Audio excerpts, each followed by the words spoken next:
it's like a lot of writing going on. So, and like drawing it all of it, I don't think so. It's within business.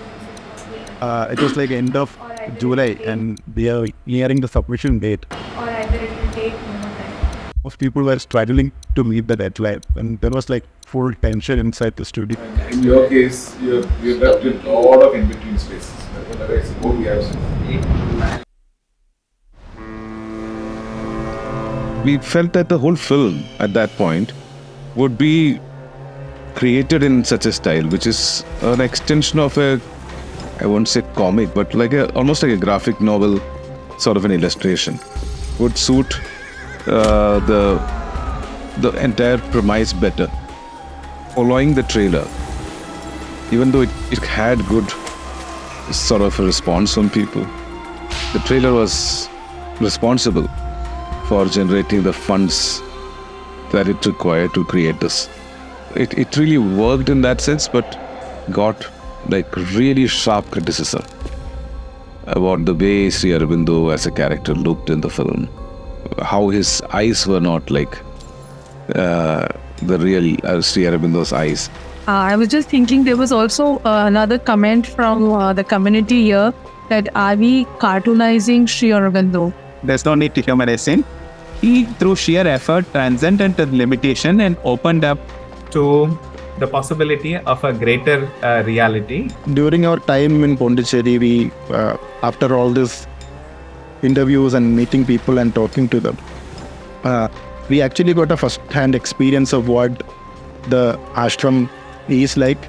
They were designers themselves, and we took all their feedback and we had healthy discussions with a lot of heads in the ashram and all that. Then we came to this decision that we should make this film more like a painting. We have begun the concept art based on the Calcutta Bengal School painting. That was the reference. Abanindranath Tagore painting, Nandalal Bose, which is very inspired by Ajanta and Ellora art style. So keeping the client feedback in mind, I started developing the story. Every time we kind of finalized a storyboard, it was after, say, 20 iterations. Then we sent it to Sri Aurobindo team, and that's when we kind of got their feedback and incorporated them. And then we would push ourselves for more, and then we would further send it to Sri Aurobindo team. And that was the way we went about it. Some feedbacks we were also not agreeing with. As being filmmakers, we also like took a stance and we also told that no, we have to show this particular thing. Then only people will be able to relate or connect with the character. So all in all, we must have done, say, 30 iterations for every single sequence.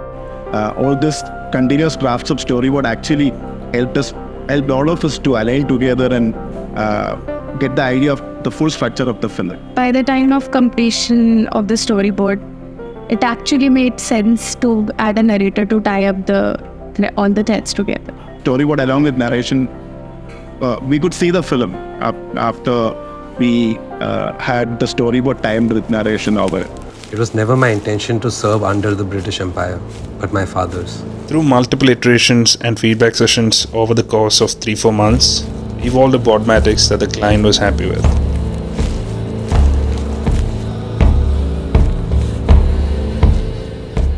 Once the boardmatics was done, it was approved by Sri Aurobindo team. When I looked at it, it was fragments. It was a lot of pieces that are not kind of coming together. It was becoming a bit prescriptive. I felt lack of soul in it. And that's when I asked everyone to let's do one thing. Let's put all your thoughts about all the sequences into single roll of paper, and you progressively draw as you're aware of the sequences, and put your own interpretations about that one passage or the next passage. It was a very short but very strenuous exercise where everyone was standing for hours and they were using charcoal and drawing it out as they visualized each sequences.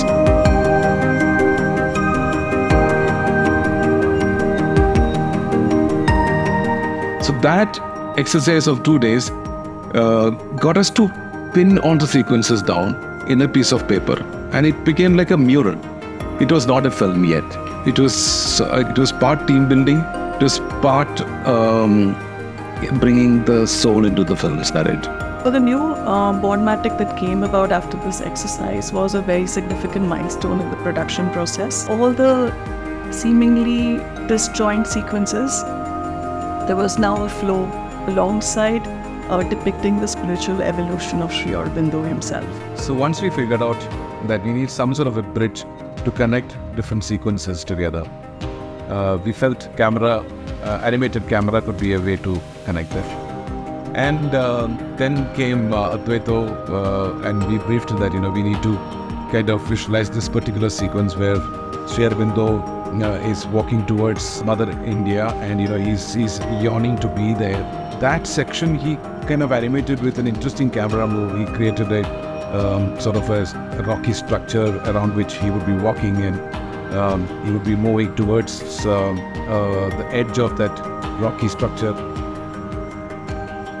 He came up with a very dynamic camera-ish animation, which actually stood as a reference for a lot of people to start animating in that sort of a style. That was almost like setting a treatment for the film.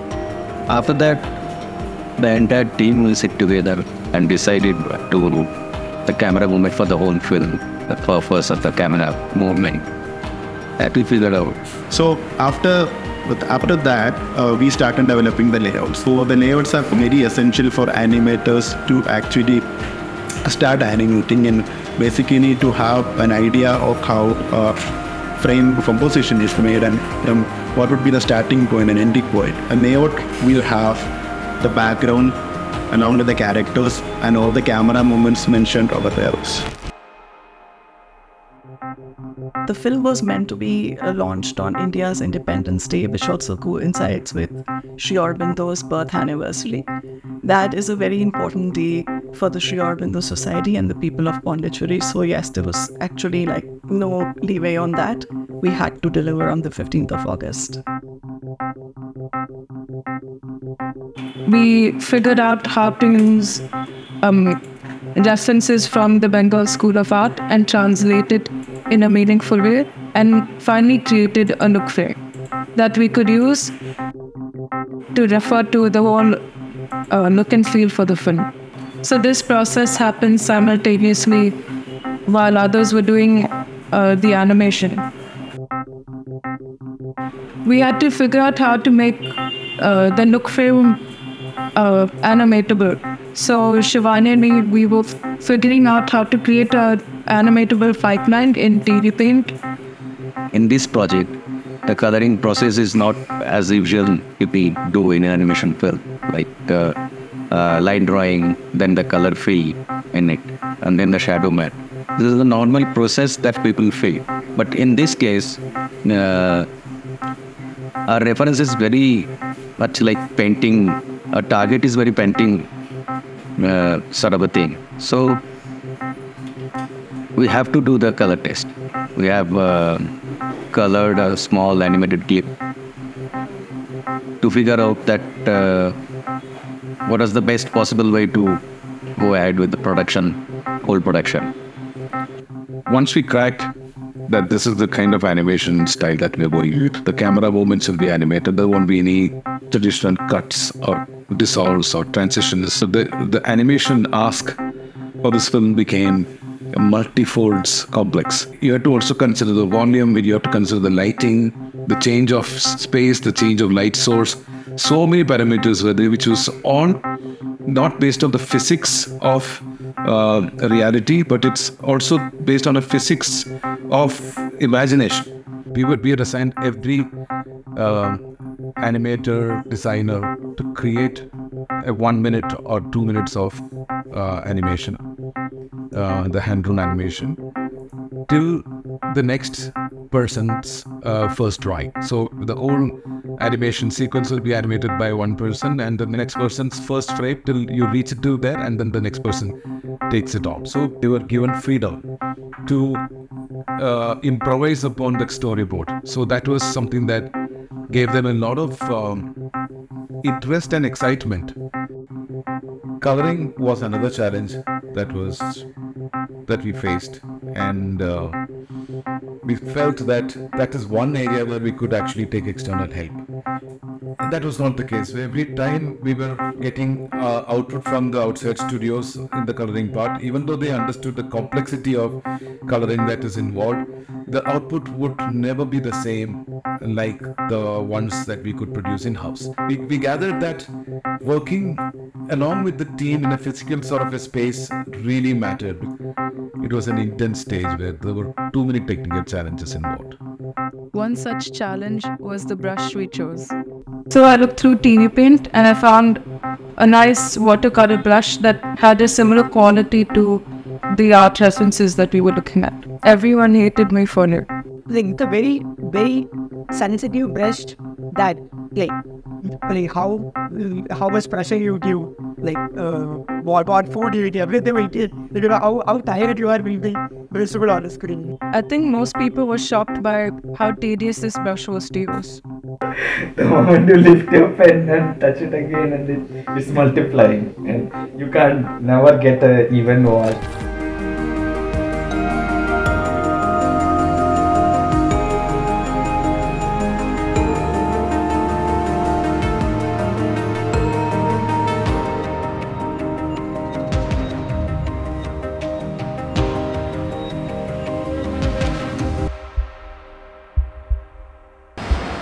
Drawing with all of it, I don't think so. It's within with It was like end of July and we are nearing the submission date. Or either it will take more time. Most people were struggling to meet the deadline and there was like full tension inside the studio. In your case, you left a lot of in-between space. So they were all working together to finish it up because it was the last portion. There was a lot of motivation from Suresh also.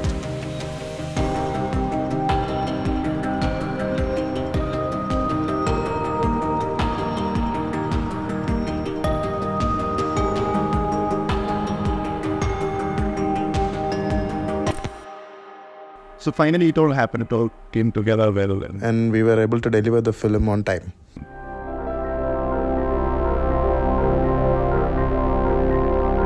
So in a nutshell, when I look back, it's a lot of waves of iterations I can remember.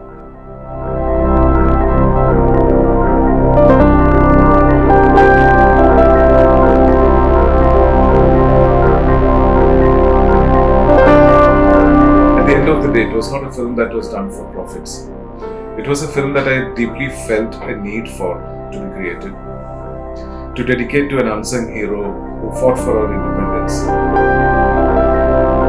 Also, it is a responsibility that we took upon ourselves, a challenge to use animation to tell a serious story.